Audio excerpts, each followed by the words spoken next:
Hi, welcome back to Open Hand Farm. Me and one of the bunnies would like to say we're really glad you're here. My name is Penny, and today we're going to do a garden tour. I was waiting until the sun came out and it got a little bit brighter, but that's not going to happen right now.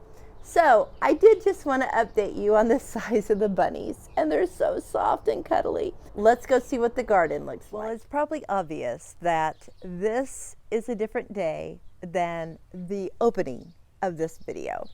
I went to edit it last night, and for some reason the sound did not take.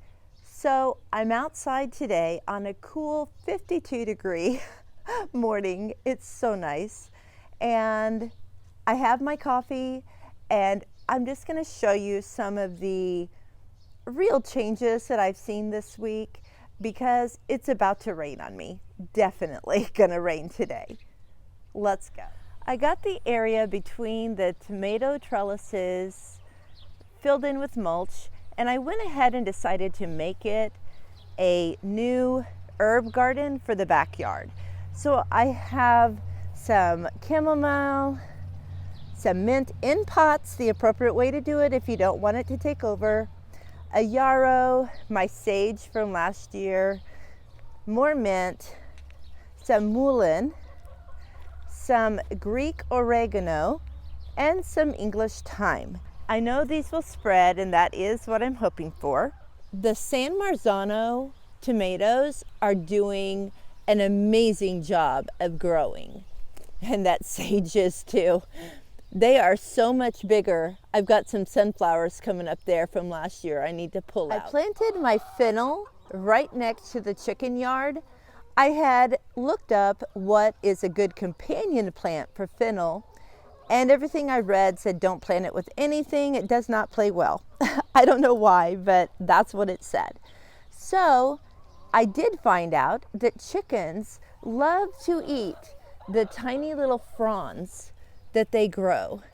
So I decided to plant them outside the chicken run, and as they grow, the chickens will be able to peck through their fence and steal a frond here and there. I was able to get my cherry tomatoes planted this week, and they will grow over this arbor right inside the food forest and hopefully just hang down their little cherry tomatoes, make it easy for picking. I planted some cucumbers right here under the peach trees and by the kale. I also put some peppers in. These are pumpkin spice jalapenos. They don't taste like pumpkin, but they will be pretty orange color. I also planted some mustard seeds as well as some more lettuces here under the trees where they'll get extra shade. And look how amazing these kales are. Also, right above these are the blackberries, and they are getting buds. We'll have blackberries before you know it, and they're just all over. So many of them. I love it. There'll just be so many blackberries. I planted my okra last week, but this is the only one that came up. So I replanted yesterday. This comfrey and yarrow never disappoint. So beautiful, so big. And my little volunteer dill is doing great also. I did plant some flowers back in this corner, so we'll see more of that later. My green beans that I planted by the asparagus are up and doing well. I planted several flowers in this area next to the asparagus patch. My peppers are all growing very nicely. This one's so tall. I love it. The strawberries are making strawberries. I'm so excited about that. I can't wait until they're ready. The mulberries are still green, but there are so many of them. The sweet potatoes are doing wonderfully. All these new leaves under here, they are loving this Zoomanu. People ask me, why do you have to plant slips? Why can't you just take the whole potato, that has the plant coming out the top and plant it in the ground. So I decided to do an experiment. These two, I went ahead and planted the whole potato with the plants on top, and we're gonna see if it works. These cucumbers are doing well. This one, not so much. I did replant just 2 days ago. Look at this, you guys. It's making corn. I was complaining that these are so short and don't look too great. And then I remembered that it is a shorter plant, but it actually produces more corn heads than any other plant that I have ever planted. These potatoes are going to town. The elderberries are starting to get little bitty flowers on them.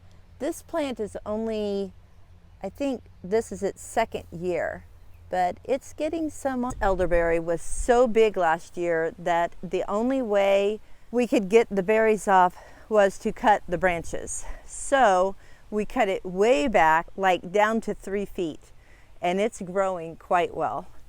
Let's see if it has flowers on it. We might have to wait a year to get flowers. Oh, it's got caterpillars on it. I know that much. Oh, there's some. So we might not, oh, there's a big one. So we might not have to wait. And how about this view? If anybody needs a bouquet, please come and help yourself. I think I have enough to share. Last week I was concerned about the growth of the artichoke. No more, guys.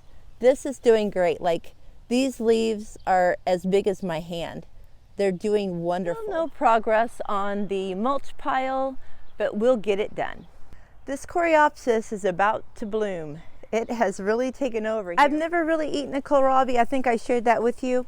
And I wondered how they would form because they just look like a kale plant or something. But if you look deep inside here, you can see that little kohlrabi starting to form, that little ball down there. It's so cool. I kind of want to plant more just because they're so cool to watch. The bee balm has gone crazy too.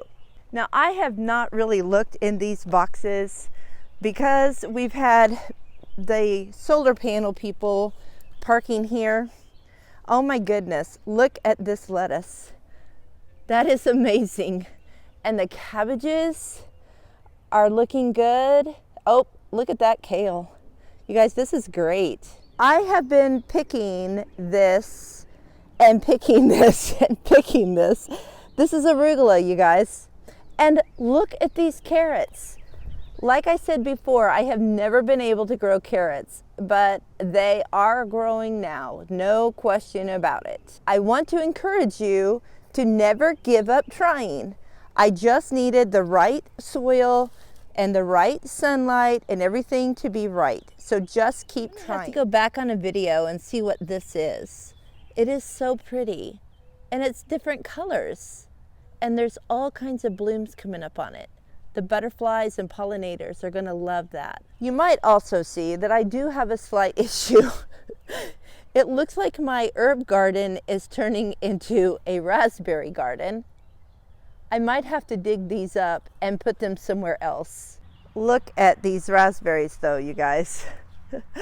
This is amazing. Not only are they getting big, but look what else is happening. We're gonna have raspberries soon. The comfrey that I planted in the apple patch is exploding, you guys. This is amazing. And I went ahead and planted some melon right in the middle of the apple patch. I read where it is beneficial to the apples and the apples are beneficial to it. These are some small cantaloupes. Thanks so much for joining me today. I'm sorry it was so short, but I'm trying to beat this rain, and now I lost my coffee. I'm gonna have to go find it. Do you guys ever do that? Just leave in the comments. I usually leave it in the microwave when I'm in the house. I think I might have set it down in the food forest. I'll have to go check. But thanks again for watching, and until the next time, blessings on you and yours.